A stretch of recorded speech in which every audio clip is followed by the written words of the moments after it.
మీ personal interviews మరియు వ్యాపార ప్రకటనల కొరకు ఈ నెంబర్ని సంప్రదించండి. నమస్తే, వెల్కమ్ టు మనం టీవీ. నా పేరు వలి.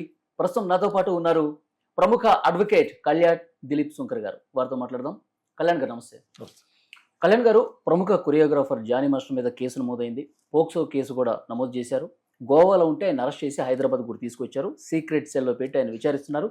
మరి కాసేపట్లో మెజిస్ట్రేట్ ముందు కూడా హాజరుపరిచే అవకాశం కనిపిస్తోంది. యాక్చువల్గా పోక్సో కేసు గురించి మనం మాట్లాడుకుంటే, ఒక బాధితురాలు వచ్చి కంప్లైంట్ ఇచ్చి రిటర్న్గా కంప్లైంట్ ఇచ్చో లేకపోతే ఓరల్గా చెప్పినంత మాత్రాన పోక్సో కేసు నమోదు చేసేస్తారా, మైనర్ కదా అని చెప్పి? అంటే పోలీసులు కేసు ఎట్లా నమోదు చేస్తారు పోక్సో మీద? చెప్పేసిన వెంటనే నమోదు చేయడం అని కాదండి. నిన్న నాకు జానీ మాస్టర్ గారు భార్య కాల్ చేసినప్పుడు కూడా నేను ఈవినింగ్ ఆవిడ కూడా ఇదే విషయం ఎక్స్ప్లెయిన్ చేసినాను. జానీ మాస్టర్ గారు మద్దతుదారులు కొంతమంది చెప్పినప్పుడు కూడా ఇదే విషయం చెప్పాను. నిన్న చిట్టిబాబు గారు కూడా ఛానల్ అడిగితే చెప్పాను. పోక్సో నమోదు చేయడానికి సర్టెన్ ఇంగ్రీడియంట్స్ ఉంటాయండి. ఎవరైనా వచ్చి ఒక బాధితురాలు అని చెప్తూ ఒక విక్టిమ్ కింద తను పోలీసు వారికి కంప్లైంట్ ఇచ్చినప్పుడు క్లుప్తంగా స్పష్టంగా మనం మాట్లాడుకుంటే, ఆ అమ్మాయి ఆధార్ కార్డు లేదా ఎస్ఎస్సి చదివితే 10th memo, birth certificate, any of these documents తో ఆ అమ్మాయి ఏజ్ కన్ఫర్మేషన్ చేసుకుంటారు. ఎప్పుడైతే ఏ సంవత్సరంలో ఈ అమ్మాయి తన మీద లైంగికమైనటువంటి వాంఛని ఒక వ్యక్తి బలవంతంగానో ఆశ చూపో లేదా దుర్మార్గపూరితంగానో ఆ అమ్మాయిని వంచో తన మీద పాల్పడ్డాడు అని చెప్తున్న సంవత్సరానికి 2019-20 నాటికి మొట్టమొదటిసారి కలిశారు అని చెప్తా ఉందా పాప. పోలీసు వారు చెప్తున్నటువంటి నివేదిక ఏంటి? మేము one among the available documents as suggested by the POCSO act 2019 మేము దాన్ని వెరిఫై చేసాం. చేస్తుంతో పాటు ప్రాథమిక విచారణలో ఆ అమ్మాయి కొన్ని ఆధారాలు చూపించింది. ఆ టైంకి నేను మాస్టర్తోనే ఉన్నాను అని. కాబట్టి ప్రైమా ఫేసి ఎస్టాబ్లిష్ అయిందని మేము కేసు నమోదు చేసాం. ఒకవేళ ఈ కేసు తప్పనుకున్నారు అనుకోండి, you have all rights to go to quashment of FIR, you have all rights to go for anticipatory. వస్తుందో రాదో తర్వాత సంగతి, ప్రయత్నంగా మీరు చేసుకోండి. లేదు జైలుకి వెళ్తున్నారు, మీకు డ్యామేజ్ అవుతున్నది, మీరు కోర్టులో దాన్ని అర్జీ పెట్టుకోండి.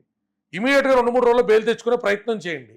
మీకు సెషన్స్ కోర్టు కనుక రిజెక్ట్ చేస్తే మీరు ఇమీడియట్గా రివిజన్కి హైకోర్టుకి వెళ్ళండి. మీకున్న లీగల్ రెమెడీ చూసుకోండి తప్ప మా ప్రైమా ఫేసియాని క్వశ్చన్ చేయొద్దు అని పోలీసు వారు చెప్తున్నారు. సో ఎవరైనా కూడా గుర్తుపెట్టుకోవాల్సిందల్లా ఏంటంటే, 18 ఏళ్ళు నిండనటువంటి మహిళతో మీరు ఓన్లీ సెక్షువల్ ఇంటర్ కోర్స్ చేస్తేనే పోక్సో కాదు. ఆ అమ్మాయితో మీరు సెక్షువల్ గెస్చర్స్ చేశారని ఆధారాలున్నా, అభియోగాలున్నా, లేదా అమ్మాయిని మీరు ఎక్కడో అవాంఛనీయమైనటువంటి పరిస్థితులకి నెట్టారు, ఆ అమ్మాయిని ఒంట్లో రకరకాలైనటువంటి అబ్జెక్షనబుల్ ప్లేసెస్లో తాకారు అని నిరూపించిన నిజాపనిజాలు ట్రయల్లో తేల్చుకోవచ్చు. అప్పుడు దాకా మీరు నిందారోపితుడే, ఎవరైనా అక్యూజ్డ్. ఓకే, కొన్ని ఆధారాలు ఉన్నాయి కాబట్టి పోక్సో చట్టం కింద పోలీసు వారు చెప్తున్నారు. ఇప్పుడు ఆ ఆధారాలు నేను జానీ మాస్టర్ వైఫ్ కూడా ఏం చెప్పాను, అమ్మ మీరు వెళ్ళండి, ఎన్న ఆధారాలు అంటే అడిగే హక్కు మీకు ఉంటుంది. 51 నోటీస్ ఎటు ఇవ్వాలి కదా అరెస్ట్ చేస్తున్నప్పుడు, ఏ సెక్షన్స్ కింద చేశారు, ఏ ప్రైమా ఫేసియా ఉన్నది, ఈ విషయాలు రేపు కోర్టుకి డాక్యుమెంట్ సబ్మిట్ చేయాలి. ఏ కోర్టు పెట్టారో చూసుకోండి, మీ జ్యూరిస్డిక్షన్ ప్రకారం ఆ కోర్టులో వేసుకోండి. నాకు తెలిసి ఎల్బీ నగర్ వచ్చింది అనుకోండి, ఎల్బీ నగర్ కోర్టులో సీఏ కాపీస్ ఫైల్ చేయండి.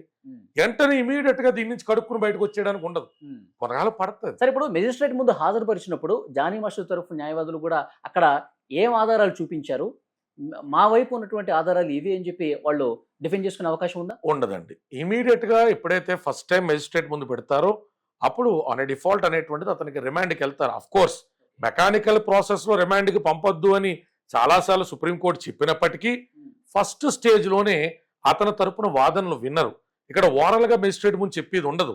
ఏదున్నా త్రూ ఎఫిడవిట్ ఫైల్ చేయాలి, త్రూ పిటిషన్, త్రూ కౌంటర్ మీరు దాఖలు చేయాలి.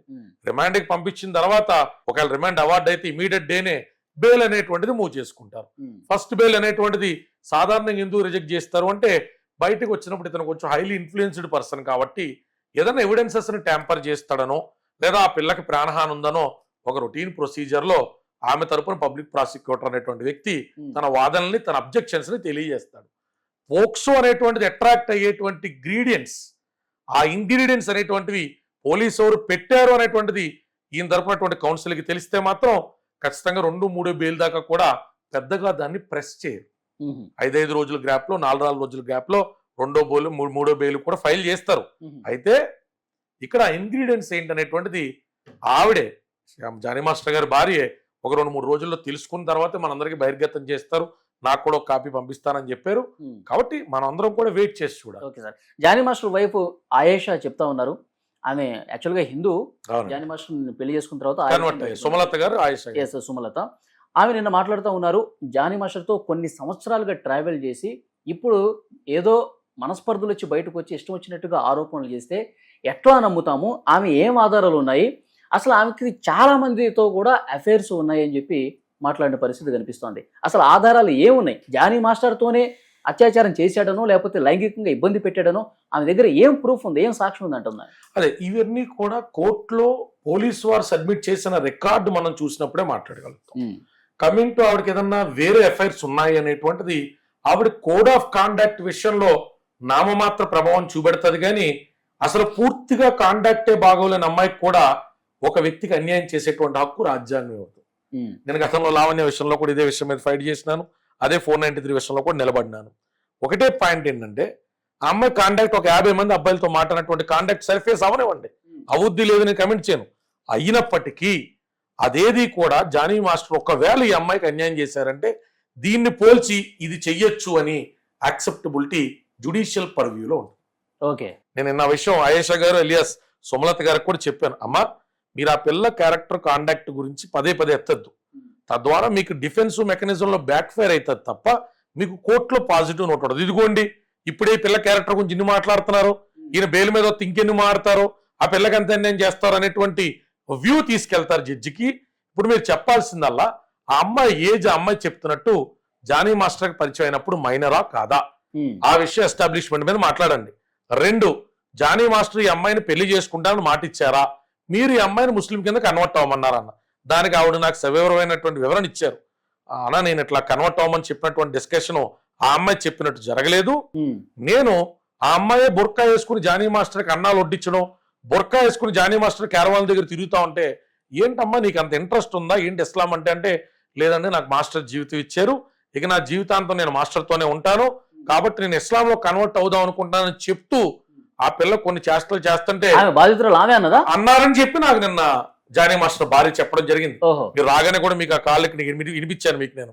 సో ఆవిడే స్పష్టంగా నాకు చెప్పారు. చెప్తున్నప్పుడు మరి ఏంటమ్మా మీరు ఏమన్నారంటే ఇలా ముసుగులో గుద్దులాట ఎందుకమ్మా, నువ్వు అప్పుడప్పుడు బుర్కా వేసుకుని అప్పుడప్పుడు చేయడం ఏంటి, ఏదో ముస్లిం పండుగలు వస్తే నువ్వు అబ్జర్వ్ చేయడం ఏంటి, అది మీకు మా నమాజ్కి సంబంధించి కానీ లేకపోతే ఉపవాసాలకు సంబంధించి కానీ నువ్వు చేయడం ఏంటమ్మా, రంజాన్ ఉపవాసాలకు సంబంధం లేదని అడిగానండి, అడిగితే నేను కన్వర్ట్ అవుతాను అన్నప్పుడు సరే కన్వర్ట్ అయితే కన్వర్ట్ అవ్వు మరి, అంతేగాని ఈ ముసుగులో గుద్దులాట ఏంటని నేను చెప్పాను తప్ప ఆవిడ నేను ఫోర్స్ చేసింది లేదు అని ఈవిడి వాదన.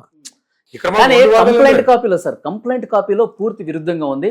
భార్యాభర్తలు జానీ మాస్టర్ ఆయేషా ఇద్దరు ఇంటికి వచ్చారు, డోర్లు బదులు కట్టుకుని లోపలికి వచ్చారు, చెంపలు పగలగొట్టారు, నువ్వు పేరు మార్చుకో మతం మార్చుకో అని చెప్పి బలవంతం చేశారని చెప్పి కంప్లైంట్ కాపీలో ఉంది, ఎఫ్ఐఆర్ లో ఉంది. అది ఇప్పుడు కంప్లైంట్ లో ఎవరు ఏం రాసినా అది ఎస్టాబ్లిష్ చేసుకోవాల్సినటువంటి బర్డెన్ ఆఫ్ ప్రూఫ్ అనేటువంటిది డిఫాక్టో కంప్లైనెంట్ మీద ఉంటది, డిఫెండ్ చేసుకోవాల్సిన బాధ్యత అక్యూజ్డ్ మీద ఉంటది.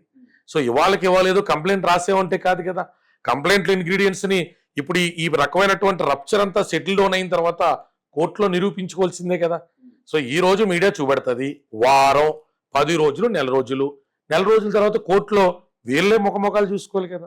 పబ్లిక్ ప్రాసిక్యూటర్ అమ్మాయి తరపున కేసు తీసుకున్నప్పుడు రేపొద్దున 3 నెలలు చూసి క్వాషిక్ కాకపోతే డిశ్చార్జ్కి వెళ్ళిపోతారు డైరెక్ట్ గా, ఇందులో ఇంగ్రీడియంట్స్ లేవంటే డిశ్చార్జ్ అమ్మాయి తప్పు చేసింది అన్నప్పుడు జానీ మాస్టర్ ఈ పిల్ల మీద డిఫెమేషన్ కేసు వేయరంటారా? ఒకవేళ నిజంగానే ఈ పిల్ల చెప్పినట్టు ఆయేషా గారు కానీ సుమలత గారు కానీ జానీ మాస్టర్ కానీ నిజంగా ఈ పిల్లని మతం మారమని వాళ్ళే అమ్మాయి మీద ఒత్తిడి తెచ్చారని చెప్పి నిరూపించబడితే forceful conversion religion conversion act ప్రకారం కానీ లేకపోతే పోక్సో ప్రకారం కానీ జానీ మాస్టర్ జైలుకి వెళ్ళరంటారా? నిజాపనిజాలు వీళ్ళ వాదనలు ఇరువురికి ఉంటాయి. ఎవరికి తగ్గ ఇండివిజువల్ ఎక్స్పీరియన్స్ తో వారు వాళ్ళ సైడ్ తీసుకుంటారు, కానీ కోర్టు ఏ సైడ్ తీసుకోవడానికి లేదు. ఓకే సార్, ఇన్ కేసు బాధితురాల సైడ్ మనం ఒకసారి తీసుకొని మాట్లాడదాం. నిజంగా బలవంతపు మతం మార్పిడికి చేస్తే గనక ఏంటి ఎలా ఉండబోతుంది? 5 సంవత్సరాల శిక్ష ఖచ్చితంగా పడుతుంది.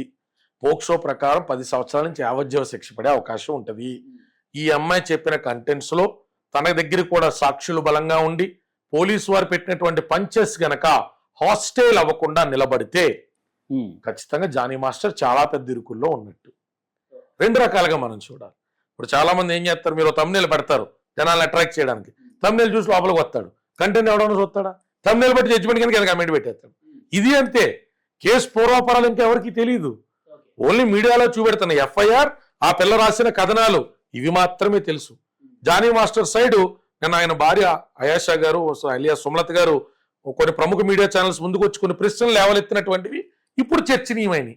అంటే అమ్మాయి డీ జోడీకి వచ్చినప్పుడు కూడా మైనర్ అయితే డీ జోడీలు ఎలా చేశారని కానీ, ఆ అమ్మాయి ఆధార్ కార్డు ఫేక్ అని కానీ, ఇలాంటి వివరాలన్నీ కూడా ఆయాషా గారు తెర మీద తీసుకొచ్చారు. ఇప్పుడు 2 వాదనలు నడుస్తున్నాయి. ఓకే, ఇప్పుడు ఆయాషా గారు కూడా అంత అనాలోచితంగా జస్ట్ లైక్ దట్ భర్తను కాపాడుకోవడానికి లేనిపోయిన ఎలిగేషన్స్ ఆవిడ మీద వెయ్యదుగా. వేస్తే ఆవిడ కూడా నిందారోపితురాలు రేపు పొద్దున అక్యూజ్ కింద కేసులో చేర్చేటువంటి ప్రమాదం ఉంటది కదా. ఓకే, నేను ఆవిడ కూడా అడ్వైస్ చేశాను, ఆర్ యూ షూర్ అమ్మా, మీరు అన్న నా దగ్గర ఆధారాలు ఉన్నాయన్నా, నేను పక్కాగా నా దగ్గర ఉన్న ఆధారాలతో నేను చెప్తున్నాను, నా భర్తను నేను డిఫెండ్ చేయట్లా. ఆవిడ చెప్పినట్టుగానే కొందరు డాన్సర్స్ కూడా యూసఫ్ గూడ నుంచి, నేను మీ కింద ఆకాలు కూడా వినిపించిన, యూసఫ్ గూడ నుంచి కృష్ణానగర్ నుంచి కాల్ చేసి, అన్న మేము సీనియర్ డాన్సర్లో, మాకు అసలు ఎక్కడా కూడా వృత్తిపరంగా అవకాశం లేకపోతే జానీ మాస్టరు యూనియన్లో మంచి పొజిషన్లోకి వచ్చిన తర్వాత పెద్ద పెద్ద ప్రొడ్యూసర్లని కలిసి మాకు జీవనోపాధి కల్పించిందన్న బ్యాంకు స్టేట్మెంట్లతో సహా జానీ మాస్టర్ వచ్చిన కానీ ఇప్పుడు దాకా మాలాంటి 100 మందికి ఏ రకమైన ఆర్థిక సాయం జరిగిందో మేము చూపెడతా ఉన్నా. ఆ పిల్ల గురించి మా దగ్గర ఉన్న ఇన్ఫర్మేషన్ మా దగ్గర ఉంది. ఆ పిల్ల మొత్తం డాన్సర్లు అన్న వాళ్ళు క్యారవాన్లు ఎక్కితే తప్ప బతకలేరు అన్నట్టు మాట్లాడితే మా ఇంట్లో వాళ్ళ దగ్గర మా అత్తమ్మ వాళ్ళ దగ్గర తలెత్తుకోలేకపోతున్నాం అన్న అని ఆ పిల్ల బాధపడ్డం మీరు విన్నారు. వాళ్ళందరూ ఇప్పుడు కేసు పెడతారంటున్నారు ఈ అమ్మాయి మీద. మీకు అర్థమవుతుందండి, ఇది చిలికి గాలివాన్ అవుతుంది. ఓకే, ఇక్కడ ప్రేక్షకులు ప్రజలు వచ్చిన ఇన్ఫర్మేషన్ బట్టి రేషనల్ గా వాళ్ళకు వాళ్ళు ప్రాసెస్ చేసుకోవాల్సిందే తప్ప కోర్టు ఒకరిని నిర్ధారించేదాకా మనం సబ్జుడైజ్ గానో ప్రీజుడైజ్ గానో ఒక విషయాన్ని కూలంకషంగా ఇది ఇదే అని ప్రస్తావించేటువంటి అధికారం పౌరులుగా మనకు లేదు. ఓకే, ఇప్పుడు ఆధార్ కార్డు ఆ ఏజ్ ఇప్పుడు దీని మీద ఇన్వెస్టిగేషన్ చేయాల్సిన అవసరం ఉందంటారు? 100%. పోక్సోలు అంటే చాలా పెద్ద చట్టం అండి. ఒక వ్యక్తి జీవితంలో చెరుపుకోలేని మచ్చ. ఇప్పుడు అమ్మాయి నిజంగా మైనర్ గా ఉన్నప్పుడే మాస్టర్ని కలిసాను, లైంగికంగా అప్పుడే మేమిద్దరం కలిసాం అనేటువంటిది ప్రాథమికంగా నిర్ధారించబడలేదు అనుకోండి, అటువంటి చట్టాలు పెట్టినందుకు పోలీసు వాళ్ళు కూడా, అటువంటి కేసులు నమోదు చేసినందుకు పోలీసు వాళ్ళు కూడా ఇబ్బంది పడతారు. It is not easy. అంటే ఇప్పుడు ఆ బాధితురాలు కంప్లైంట్ ఇచ్చేటప్పుడు ఆమె ఆధార్ కార్డు దాని మీద ఏజ్ దాన్ని బట్టి ఇప్పుడు పోక్సో కేసు నమోదు చేశారు. ఇప్పుడు అదే రాంగ్ అయితే పోలీసులు కూడా ఆధార్ కార్డు చూసేటప్పుడు ఏజ్ చూసేటప్పుడు ఇన్వెస్టిగేట్ అటు ఎవరో ఒకళ్ళు ఇచ్చి కంప్లైంట్ ఇస్తూ ఉంటారు, దాని ప్రకారం వాళ్ళు చేసేస్తూ ఉంటారు. కానీ వాళ్ళకి ఇన్వెస్టిగేట్ చేసి నేను అంతా పూర్తిగా దర్యాప్తు చేసి ఏది నిజం వాస్తవం అని తెలుసుకునే టైం ఉంటుందంటారా? అంటే యాక్చువల్గా ఇదే విషయం మీద నేను సుప్రీంకోర్టులో పిల్ కూడా ఫైల్ చేయడానికి గతంలో కూడా ఒకసారి మాట్లాడానండి. ప్రిలిమినరీ ఇన్వెస్టిగేషన్, ఒక కేసుని ప్రాథమిక దర్యాప్తు అనేటువంటిది చేయకుండా ఎఫ్ఐఆర్ నమోదు చేయడం వల్ల 2 డిసడ్వాంటేజెస్. ఒకటి, కోర్టు మీద బర్డెన్ పెరుగుతుంది. ఎందుకంటే 50% ఆఫ్ ద కేసెస్ కొన్ని సెక్షన్స్, కొన్ని ఫ్యామిలీ డైవర్స్ విషయంలో కానివ్వండి, డొమెస్టిక్ వైలెన్స్ విషయాల్లో కానివ్వండి, 506, 307లో రకరకాలుగా మంచి సెక్షన్లు అన్నీ కూడా డైల్యూట్ చేయబడుతున్నాయి.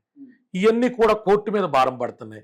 అసలు ఇంపార్టెంట్ కేసులన్నీ కూడా క్లాగ్ అవుతున్నాయి. మిగతా కేసులకి సమయం ఎక్కువ ఇచ్చించాల్సి వస్తుంది. జుడిషియల్ పర్వ్యూలో జుడిషియల్ టైం వేస్ట్ అవుతున్నది. కాబట్టి preliminary investigation report, pi report లాంటిది ప్రతి ఎఫ్ఐఆర్తో పోలీసు వాళ్ళు జత చెయ్యాలి అనేది నా వాదన. అది ఈ నెల నెక్స్ట్ మంత్తో సుప్రీంకోర్టు బెంచ్ మీదకి వస్తుంది. మేము టీమ్ ఆఫ్ 6 అడ్వకేట్స్ దాని మీద సీరియస్గా ఎఫర్ట్స్ పెడుతున్నాం. ప్రిలిమినరీ ఇన్వెస్టిగేషన్ పిఐ రిపోర్టు జత చేస్తే మీరు అడిగినవి సాధ్యపడతాయి. లేదు అంటే ఇప్పుడు పోలీసు వాళ్ళు లేకపోతే కొంతమంది మా సెగ్మెంట్ లాయర్లు చెప్పే వాదన ఏంటంటే, కళ్యాణ్ ఎఫ్ఐఆర్ అనేది బాధితుడికి ప్రాథమిక హక్కు కదా, దాన్ని నమోదు చేయడంలోనే పిఐ రిపోర్ట్ మీద జాప్యం జరిగితే పెద్దోళ్ళందరూ కూడా పిఐ రిపోర్ట్ మీద పోలీసు వాళ్ళని ఇన్ఫ్లుయెన్స్ చేసి ఎఫ్ఐఆర్ అవ్వకుండా 4-5 రోజులు, వారం రోజులు ఉంచేసి ఈ లోపల వాళ్ళ సెటిల్మెంట్కి బెదిరింతే పరిస్థితి ఏంటి అని అడుగుతా ఉన్నాను. అందుకని మనం బ్రాడర్ వ్యూలో దీన్ని డిస్కస్ చేయాల్సినటువంటి పరిస్థితి. పార్లమెంట్ వేదికగా దీని మీద డిస్కషన్ జరగాలి. లా కమిషన్ ముందుకి సిఫార్సుల రూపంలో తీసుకెళ్లాలి. అంత ఈజీ కాదు సార్. ఒక కాన్స్టిట్యూషనల్ అమెండ్మెంట్ చేయాలి అన్నా, ఒక లా ఎన్ఫోర్స్మెంట్ కి ఒక రకమైన కొత్త చట్టాన్ని రూపొందించి అందించాలి అన్నా కూడా మేధో మదనం జరగాలి. ఉభయ సభల్లో కూడా దీని మీద చర్చ జరగాలి. So it's not an easy task. Sir, ఇప్పుడు జానీ మాస్టర్ భార్య ఆయేషా చెప్తున్నట్టు డి షోలో పార్టిసిపేట్ చేయాలంటే 18 సంవత్సరాలు తప్పనిసరి. 18 సంవత్సరాలు లేకపోతే అసలు తీసుకోరు. అంటే ఇందులో 2 వాదనలు చెప్తున్నాను. ఇప్పుడు ఎవరైతే నాకు పొద్దున్న నాకు డాన్సర్స్ యూనియన్ తరపున ఫోన్ చేశారో, అన్న లేదన్నా ఒక 6 months 1 year అటు ఇటులో ఉన్న మైనర్స్ కూడా డీ జోడీలో అవకాశం కల్పించినారన్నా, మేము ఆయేషా మేడం దృష్టికి తీసుకెళ్ళినాము, కానీ మాకు ఈ అమ్మాయి ఏజ్ విషయంలో డౌట్ ఉన్నదన్నా, బట్ ఈ పాయింట్ మీద అయితే మాత్రం మనం డీ షో కండక్ట్ చేసిన నిర్వాహకులను కూడా మనం ఏమి కట్టేలు చేయలేమన్నా అని చెప్పినారు అన్న. నేనేమని చెప్పానంటే, అసలు డీ షోకి ఎంట్రన్స్ కి సంబంధించినటువంటి ఎంట్రీ డాక్యుమెంట్ ఏదైతే ఉంటుందో ఒక్కసారి డాక్యుమెంట్ ఏదన్నా మీరు గ్యాదర్ చేయగలిగితే నాకు చెప్పండి అమ్మా, అప్పుడు మనం ఆయేషా గారికి లీగల్గా ఎట్లా గైడెన్స్ ఇవ్వాలని చెప్పడానికి ఉంటుంది. ఆయేషా గారికి కూడా చెప్పాను నేను, ఓకే అలా నేను 1-2 days లో నేను ఆ డాక్యుమెంట్ కూడా నేను తీసుకుంటాను అన్న. అంటే ఇప్పుడైతే ఈ రోజు గురించి ఏం చేయలేరు. జానీ మాస్టర్ కాస్త మీరు కొన్ని రోజులు నింద మొయ్యాల్సిన పరిస్థితి ఉంటుంది. ఒక్కసారి ఇందులో నుంచి బయటకు వచ్చేయలేరు, ఎందుకంటే ఆయనకి రాజకీయ కోణం కూడా ఉంది. ఓకే రాజకీయాల్లో సాధారణంగా ఒకరి మద్దతు ఇచ్చినప్పుడు 10 మందికి చెడ్డ అవుతాం కదా, ఒకరికి మనం వద్దనుకున్నప్పుడు 10 మందికి చెడ్డ అవుతాం కదా. పాలిటిక్స్ తెలుసు కదా, ఆ కంపలో కాలేసిన తర్వాత ఎవరు గడుపుకోలేం. సో ఈయన జనసేనకు సపోర్ట్ చేశారు కాబట్టి ఆటోమేటిక్గా ప్రత్యర్థులు ఈయన దొరికినప్పుడు ఆ అవకాశాన్ని సద్వినియోగపరుచుకుంటారు కదా, ఈయన ట్రోల్ చేస్తారు కదా. ఇంకొకటి సార్, రాజకీయ కోణం అన్నారు కాబట్టి సోషల్ మీడియాలో అక్కడెక్కడ నేను కూడా చూశాను, హీరో అల్లు అర్జున్ ప్రమేయంతో ఈ కేసు పెట్టించారు అని. మీరు విన్నారా? మీ దృష్టికి వచ్చింది అది? నా మాట్లాడుతున్నప్పుడు కూడా ఈ అమ్మాయి వాళ్ళు మన జానీ మాస్టర్ గారు వాళ్ళ భార్య వాళ్ళ తరపున చుట్టాలు మాట్లాడుతున్నప్పుడు కూడా కొంతమంది వాళ్ళ యొక్క ఆలోచన వ్యక్తపరిచారు. కానీ అల్లు అర్జున్ గారికి కూడా బుట్ట బొమ్మాలంటే ఒక సూపర్ హిట్ సాంగ్ కి కంపోజ్ చేశారు కదండి. అంటే ఈయన జనసేన పార్టీలో ఉన్నప్పుడు, మెగా ఫ్యామిలీతో కూడా అటాచ్మెంట్ ఉన్నప్పుడు, ఈయన వైసీపీ వైపు ఒక లైన్లో ఉన్నప్పుడు, సో కొంచెం మనసులో అది ఉండటం వల్ల ఆయన చేయించాడని ఒక ప్రచారం అయితే జరుగుతుంది. ఐ డోంట్ థింక్ సో అండి, నేను అనుకోనట్లా. అల్లు అర్జున్ గారికి కానీ అల్లు అరవింద్ గారికి కానీ ఏం అవసరం ఉంటుంది? జానీ మాస్టర్ లాంటి ప్రతిభావంతుని ప్రోత్సహించాలని అనుకుంటారు. కాకపోతే పుష్ప 2 సినిమాలో ఇప్పుడు ఎవరైతే కంప్లైంట్ ఇచ్చారో ఆ పాపకి ఒక ఫుల్ సాంగ్ అవకాశం సుకుమార్ గారు కల్పించారు కాబట్టి అనుమానాలకి దారిచ్చి ఉండొచ్చు. లేదా ఇంకా ఆవిడకి ఎక్కువ అవకాశాలు అల్లు అర్జున్ గారు కల్పిస్తారనేటువంటి వార్తలు బయటకు వచ్చినాయి కాబట్టి వీళ్ళ అనుమానాలకి అది బలపడి ఉండొచ్చు. ఎక్కడ ట్విట్టర్ వేదికగా కానీ అఫీషియల్గా కానీ అల్లు అర్జున్ గారు ఎక్కడైనా ప్రెస్ నోట్ రిలీజ్ చేసినట్టు నేను చూడలా ఈ అమ్మాయికి మద్దతు ఇస్తున్నట్టు. సో ఇటుగుడి పవన్ కళ్యాణ్ గారి అభిమానులకి అల్లు అర్జున్ గారికి ఆ రిఫ్ట్ అనేటువంటిది ఎలక్షన్ తర్వాత కూడా కొనసాగుతా ఉంది కాబట్టి బహుశా ఇది ఒక విధానం కింద కొంతమంది అల్లు అర్జున్ గారు చేసి ఉండొచ్చేమో తప్ప ఆయన national wide super star, Chiranjeevi గారి మేనల్లుడు, పవన్ కళ్యాణ్ గారి మేనల్లుడు, అంత పెద్ద కుటుంబం నుంచి వచ్చే అల్లు అర్జున్ గారికి ఏం అవసరం ఉంటుంది? మనం రియాలిటీలో మాట్లాడుకుంటే జానీ మాస్టర్ గురించి, జానీ మాస్టర్ ఏమి జనసేనలో ప్రభావశీలి నాయకత్వాన్ని ఆయన వహించలేదు కదా. ఎలక్షన్కి 1 month ముందు వచ్చారు. జానీ మాస్టర్ని కార్నర్ చేస్తే జనసేన ఇమేజ్ పడిపోద్దా? జానీ మాస్టర్ని కార్నర్ చేస్తే జనసేనలో టోటల్ పొలిటికల్ వ్యూలో కూడా వైఎస్ఆర్ కాంగ్రెస్ పార్టీలో ఈ మధ్య కాలంలో కామ కీచకులు కొంతమంది కనిపిస్తున్నారని ఆల్రెడీ మనం వీడియోలు కూడా చూసాం. ఎమ్మెల్సీ అనంతబాబు కావచ్చు, అంతకుముందు వాళ్ళు మంత్రులుగా ఉన్న వాళ్ళ వ్యవహారాలు మనం చూసాం, గోరంట్ల మాధవ్ ఇష్యూ మనం చూసాం. సో ఇవన్నీ కనిపించిన నేపథ్యంలో ఈ పార్టీల మీద కూడా బురద జల్లాలని చెప్పి వైసీపీ అల్లు అర్జున్తో మాట్లాడుకుని ఈ విధంగా చేశారు అని ఒక కోణం. సార్ కామ కీచుకలు అన్నారు కాబట్టి ఒక పాయింట్ చెప్తాను వలి గారు. ఇప్పుడు మనం ప్రవరాఖ్యుల్ని ఎవరిని కూడా అసెంబ్లీకి పంపాలనుకోవట్లేదు కదా. ఏకపత్ని వ్రతులు మాత్రమే అసెంబ్లీకి వెళ్ళాలని మనం చట్టాలు ఏం చేసుకోలేదు కదా. ఏదో గౌరవప్రదంగా ఉండాలనుకుంటాం. వారి వారి వ్యక్తిగత జీవితాల్లో తొంగి చూసేటువంటి దిక్కుమాల రాజకీయాలు ఒక 10 సంవత్సరాలుగా నడుస్తున్నాయి. కానీ అంతకు మునుపు ఎంత తీవ్రంగా రాజకీయ నాయకులు వ్యక్తిగత జీవితాల్లోకి దూరి వాళ్ళకి 1 భార్య ఉందా, 2 భార్యలు ఉన్నారా, వేరే ఎవరైనా చెన్నీళ్ళు ఉందా, పెద్దలు ఉందా, ఈ వాదనలు ఎక్కడైనా వచ్చినాయా? వాళ్ళ పరిపాలనా సమర్థత ఏంది, ప్రజలకి మేలు చేసే కమిట్మెంట్ ఏంటి, ఇవి చూశారు తప్ప వాళ్ళ పాశ్చాత్య దేశాల్లో కూడా 3 భార్యలు 4 భార్యలు ఉన్న వాళ్ళు దేశ అధ్యక్షుల కింద ఉన్న వాళ్ళు లేరా? అంటే ఇవన్నీ ఇక్కడ ఏంటంటే ముఖ్యమంత్రి స్థాయి వ్యక్తులే 4 పెళ్ళాలని చెప్పి మాట్లాడటం అనేది దౌర్భాగ్యం అండి. ఇది ఏమంటారండి, నేను గతంలో జగన్మోహన్ రెడ్డి గారిని వ్యతిరేకించినప్పుడు ఆయనతో ఇదే మాట అన్నాం. పవన్ కళ్యాణ్ గారి పిల్లలతో మనకు సంబంధం ఏంటి? ఎవరి విషయంలో అంటే మనం రాసుకున్నాం రాజ్యాంగంలో లేదుగా. ఎవరి వ్యక్తిగత జీవితం అయినా ఎక్కడ సమస్య అవుతుంది? ఒక అమ్మాయి నేను బాధించబడ్డాను అని బయటకు వచ్చినప్పుడు అలా ఏమీ లేకుండా కూడా టాపిక్లు బయటకు వస్తున్నాయి. ఇప్పుడు దువ్వాడ శ్రీనివాస్ గారి విషయం అంటే కంపల్సరీ వాళ్ళ భార్య బయటకు వచ్చింది కాబట్టి బయటకు వచ్చింది. కానీ ఆ వాణి అన్న ఆవిడ కంటే కూడా ఈ మాధురి అన్న ఆవిడ బలంగా నిలబడి మా లైఫ్ ఇంతే, మాది ఇంతే, మీరు యాక్సెప్ట్ చేస్తారు మా వ్యక్తిగత జీవితాన్ని ఆవిడ ఇష్యూలో బయటకు వచ్చారు. కొంతమంది అసలు రాకుండా కూడా ఇప్పుడు ఎమ్మెల్సీ అనంతబాబు విషయం ఎవరు వచ్చి కంప్లైంట్ ఇచ్చింది లేదు, వీడియో కాల్స్ రూపంలో కొంత సర్క్యులేట్ చేసినారు. అంటే ఇది ప్రధానమైన చర్చ అయిపోతుంది. మన ఎక్కడ పథకాల గురించో, పాలన గురించో, ప్రజలకు అందుతున్నాయో అందట్లేనట్ల గురించో, అభివృద్ధి గురించి రావట్లేదు కదండి. ఎక్కడ చూసినా మనకి కాంట్రవర్సీ సెంట్రిక్ పాలిటిక్స్ అయిపోయింది. అవును, అందుకని ఎవరో చేశారు, వాళ్ళ పార్టీలు ఏదో లాగరిగా టీం లాగాలనుకున్నా. జానీ మాస్టర్ పవన్ కళ్యాణ్ గారికి విధేయంగా ఉన్నటువంటి వ్యక్తి కాబట్టి ఆయన సినిమాలో అవకాశం ఇచ్చారు, మెగా కుటుంబం అవకాశం ఇచ్చింది. విజయ్ గారు ఇది పొలిటికల్ టర్న్ కూడా తీసుకుంది కాబట్టి ఇంకోటి ఏంటంటే ఇప్పుడు నామినేట్ పోస్టులు కూడా వస్తున్నాయి. మైనారిటీ కోటాలో జానీ మాస్టర్ కూడా ఏదో రాబోతోంది. సో ఇది గిట్టని వాళ్ళు ఆయనకి వ్యతిరేకులు ఇట్లా చేశారని కూడా ఉంది ప్రచారం. అదే ఇప్పుడు ఈ కేసు ఉన్నది మాత్రం ఒక పవన్ కళ్యాణ్ గారు ఇవ్వాలనుకుంటే ఎవరైనా ఆపిదా? అట్లా కాదు కదా. ఇప్పుడు దువ్వాడ శ్రీనివాస్ గారిని సస్పెండ్ అంటే ఆయన ఏదో ఇన్ఛార్జ్ పదవిని తప్పించినారు. పార్టీలో నుంచి వెళ్ళి నెనగాక మొన్న కూడా దువ్వాడ శ్రీనివాస్ గారికి కలిసారు కదా. రాజకీయ పార్టీలో మన అన్న వ్యక్తుల మీద బోల్ నిందలు పడతాయి. నిజాలు మనం కూడా పరిశీలించుకోవాలా. స్పీడ్గా నిర్ణయాలు తీసుకునేది కాదు కదా. బోల్ నిర్ణయాలు పడతాయి. మన అనుకున్నప్పుడు ఉంటాయి. ప్రత్యర్థులు 100 కుట్రలు చేస్తారు. అది కుట్ర నిజంగానే ఇతనికి ఆ కలుషితమైన స్వభావం ఉందా మనం కూడా బేరీ చేసుకోవాలి. షోకాజ్ నోటీస్ ఇవ్వాలా. ఆ షోకాజ్ నోటీస్కి అవతల ఎలా రెస్పాండ్ అవుతారన్న చూసి మనం ఆ స్టెప్ తీసుకోవాలి.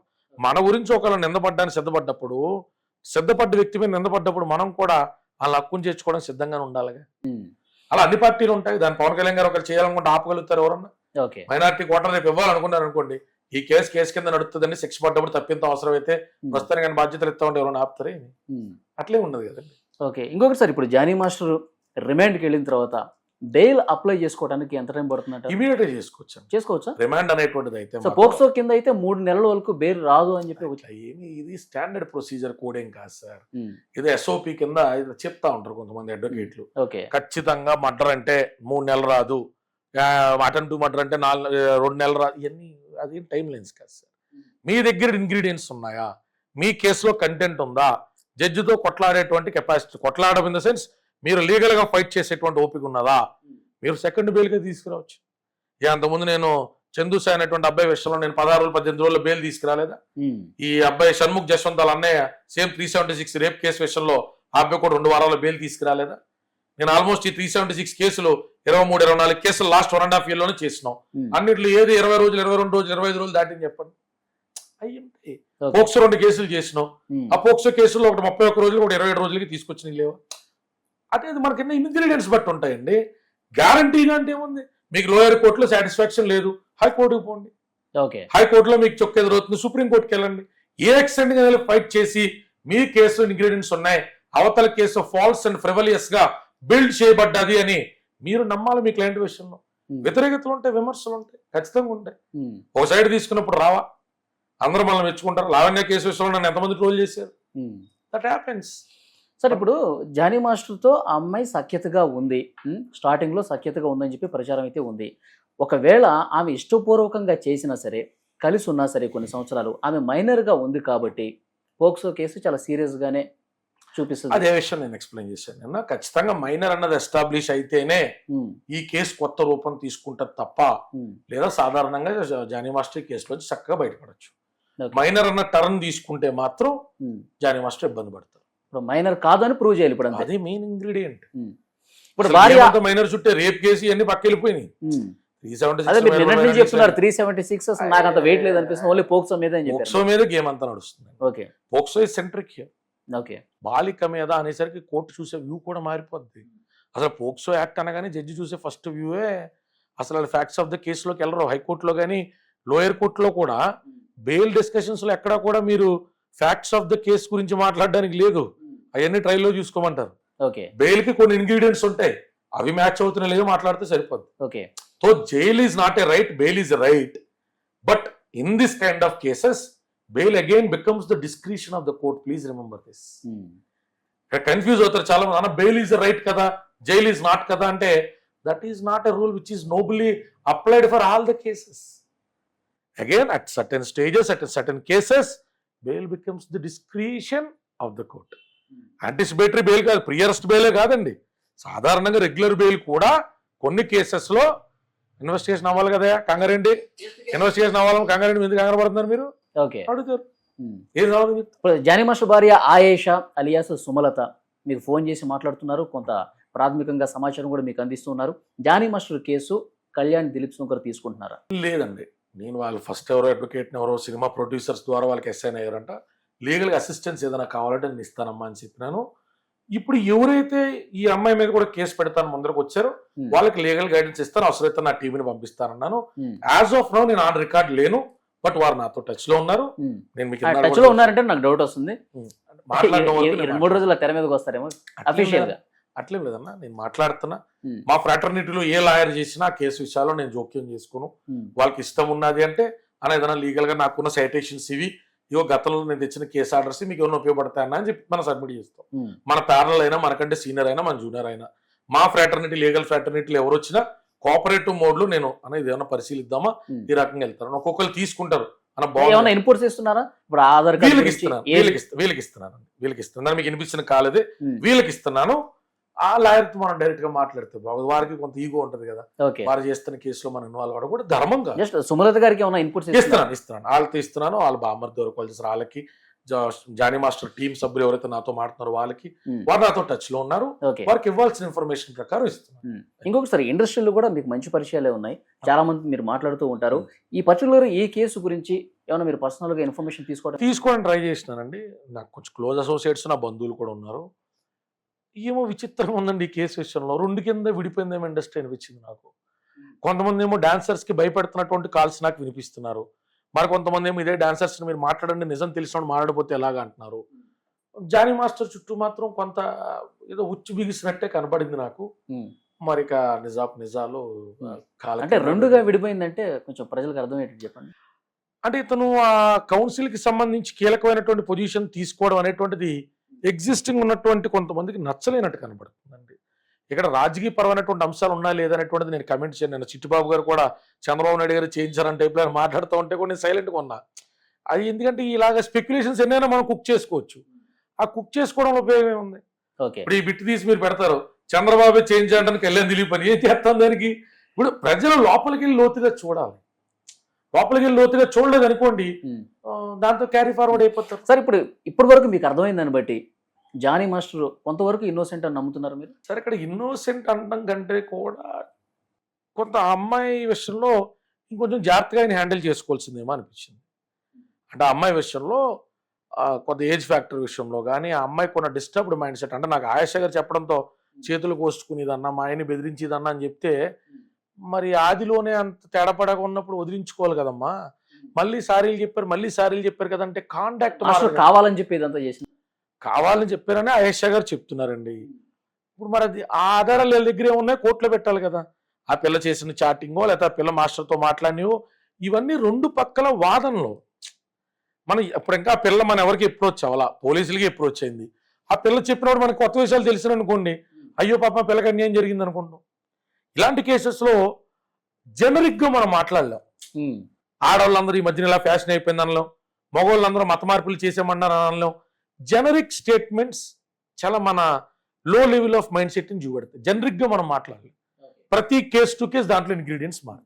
కానీ ఇప్పుడు ఆమె చేతులు కోసుకున్నా, మాస్టర్ మీరు లేకపోతే నేను బతకలేనని చెప్పినా, మీరు లేకపోతే నేను చచ్చిపోతే ఊరేసుకుంటానని చెప్పినా, మైనర్ గా చేస్తుంటే మాత్రం మైనర్ అది ఉండటం వల్ల ఏమవుతుందంటే పరిగణలోకి తీసుకోరు కదా. అదే అది ఉన్నదా లేదా అని కూడా మళ్ళీ కోర్టులోనే తేలాలని గుర్తుపెట్టుకోండి. ఇప్పటికైతే పిల్ల చెప్పింది నేను మైనర్గా ఉన్నప్పుడు జరిగిందని, మళ్ళీ ఎన్ని కోర్టులోనే డిస్కషను. ఇవన్నీ ప్రాథమిక ఆధారాలు కూడా కాదు, అభియోగాలు. మీరు గుర్తుపెట్టుకోండి, అభియోగానికి ఆధారానికి ఏమో చాలా తేడా ఉంటుంది. Evidence is not allegation, every allegation is not backed up by proper evidence. Okay, court only sustains an argument or a case basing on evidence, not on your heinous allegations. మీరు చాలా దుమారం రేపేటువంటి ఎలిగేషన్స్ చేసేస్తే వాటిని backup ఉండేటువంటి corroborative or sustainable direct evidences లేకపోతే మీ case వీగిపోతుంది, పెట్టిన లక్షందులు పడతాయి. మరి burden of proof Jani master మీద కూడా ఉంటుంది. రేపు పొద్దున కౌన్సిల్ కోర్టులో వాదన చేస్తున్నప్పుడు బెయిల్ వచ్చేస్తుంది, బెయిల్కి ఎక్కువ ఇంగ్రీడియంట్స్ ఎక్కల్లా. ట్రయల్ టైంలో కానీ, డిశ్చార్జ్ టైంలో కానీ, క్వాష్మెంట్ టైంలో కానీ సరైనటువంటి ప్రూఫ్స్ ఈ అమ్మాయి ఏ విషయంలో అబద్ధం చెప్పింది అని నిరూపించలేకపోతే, ఈ పిల్లే ఇష్టంగా సహజీవనం చేసింది అన్న మైనర్కి అసలు ఇష్టం ఏంట్రా అబ్బాయి, ఇండివిజువల్ డెసిషన్ ఎక్కడ ఉంటుంది అని అడుగుతుంది. ఓకే, కాబట్టి ఒక వారం రోజులు మనం ఆగితే తప్ప ఈ కేసు మీద మనం కూలంకషంగా ప్రజలకు అర్థమయ్యేటట్టు వివరించేంత ఇంగ్రీడియంట్స్ రావు. ఇప్పుడు మనం చేస్తున్నంతా కూడా ప్రాథమిక చర్చ. ఈ ప్రాథమిక చర్చకి లీగల్ శాంటిటీ ఉండాలి అంటే పోలీసు వారు కోర్టుకు పెట్టిన డాక్యుమెంట్స్ ఒక సర్టిఫైడ్ కాపీ అనేటువంటిది వీళ్ళ కౌన్సిల్ ద్వారా ఈమె చేతికి వచ్చినప్పుడే ఆయేష గారి ద్వారా మనం తెలుసుకోగలం.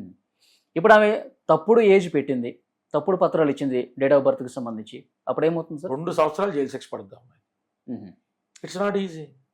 ఎంత ముందులో లేవు, ఇష్టారాజ్యం ఎలిగేషన్స్ చేసేస్తే కుదరదు. సరే, ఇంకొక విషయం, జానీ మాస్టర్ కేసుకు సంబంధించి ఆ బాధితురాలు ఇప్పుడు ఇండస్ట్రీలో కొంతమంది మధ్యవర్తిత్వం చేసి కేసు వాపస్ తీసుకునేలా, ఉపసంహరించుకునేలా ప్రయత్నాలు జరుగుతున్నట్టు కూడా ఒక సమాచారం ఉంది. ఒకవేళ వాపస్ తీసుకుంటే జానీ మాస్టర్ మీద కేసు కొట్టేస్తారా, లేకపోతే మైనర్గా ఉన్న ఆధారాలు ఆ గతంలో చూపించింది కాబట్టి ఆ కేసు అలాగే ఉంటుందా, ఏం చెప్తారు? మైనర్ ఆధారాలు ఉంటే కేసు కాంప్రమైజ్ క్యాప్సూల్లో వెళ్ళినా కాంప్రమైజ్ అయ్యే క్వశ్చన్ లేదు. The sections are not compoundable in nature. Lok అదాలత్లో కూర్చుని సెటిల్ చేసుకునే కాంపౌండబుల్ సెక్షన్స్ కాదు. సెక్షన్ ఆల్టరేషన్స్ ఇందులో సాధారణంగా జరగవు. ఎప్పుడైనా ఒక ఇద్దరు మైనర్లు ఏదన్నా ఇదై రేపొద్దున్న అమ్మాయి రేప్ కేసు పెట్టినా వాళ్ళిద్దరు పెళ్లి అయిపోయిందని పెద్దలు చేశారు, ఇద్దరు జీవితం పాడవకూడదు అన్నప్పుడు కన్సిడరేషన్. కానీ ఈయన విషయంలో అయితే మాత్రం ఇది కాంపౌండబుల్ అయ్యేటువంటి అవకాశాలు తక్కువ. ఆ అమ్మాయి కాంప్రమైజ్ అయినా మళ్ళీ ఆ రెండు కూడా హైకోర్టులో కాంప్రమైజ్ క్యాప్సూల్లో వేసుకోవాలా, ఓ డేట్ చెప్తారు, ఎందుకు కాంప్రమైజ్ అవుతున్నారు అనేటువంటి దాని యొక్క ఇంగ్రీడియంట్స్ చూస్తారు. అంత తేలిగ్గా అయితే మాత్రం ఆ పిల్లలే కాంప్రమైజ్ అయినా వెంటనే బయట పడిపోవడానికి ఉండదు. వెంటనే కాంప్రమైజ్ అయిపోతుంది. మేజర్ అయితే అవుతుంది, మైనర్ అయినా కూడా ఒకవేళ కాంప్రమైజ్ అయితే ఇక ఒక ప్రొసీజర్ ప్రకారం 313 దాకా వెళ్ళిన తర్వాత విట్నెస్లు హాస్టల్ అవుతారు. ఏమవుతా అన్నది మా ఇంటర్నల్ కోర్ట్ ప్రొసీజర్స్ ప్రకారం జరుగుతాయి. ఓకే సార్, ప్రాథమికంగా ఇవన్నీ డిస్కషన్సే. నెక్స్ట్ ఒక వారం రోజులు అయితే మీరు అన్నట్టు తెలుస్తుంది, 2-3 రోజులు మనకు డాక్యుమెంట్స్ వచ్చినాయి, వాస్తవాలు వస్తాయి కాబట్టి తర్వాత మళ్ళీ మాట్లాడుకుందాం. Thank you very much.